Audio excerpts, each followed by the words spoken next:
closing cost and cash to close and how much you need in total to buy a home are one of the areas that is most misunderstood and tends to blindside and surprise clients when it really shouldn't. Part of that is just our industry is stuck and they don't put themselves on the consumer side. I'll give you a perfect example of that. Everybody is aware of down payment, but closing costs, prepaids, escrows, those get more of a fuzzy gray area. And what I find, whether it's agents or consumers, there's a general guideline you'll hear. You'll say, hey, closing costs should be $7,000 to $10,000. Obviously, that changes not all the time materially with the price of a home, but that range. And that number generally will exclude prepaids, insurance, and taxes payments. What happens is, technically, from our side and from an agent talking to you, closing costs aren't your prepaids and escrows. But you as a consumer, when you ask a lender or anyone, hey, what are my closing costs? You're asking how much money do you have to bring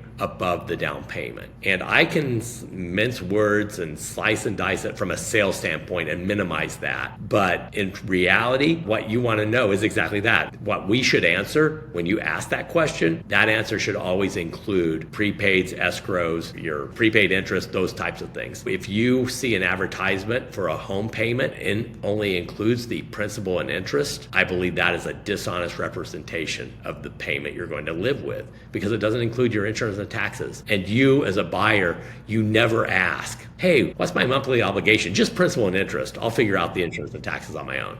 That's not what you're asking, and that's not the way it should be answered.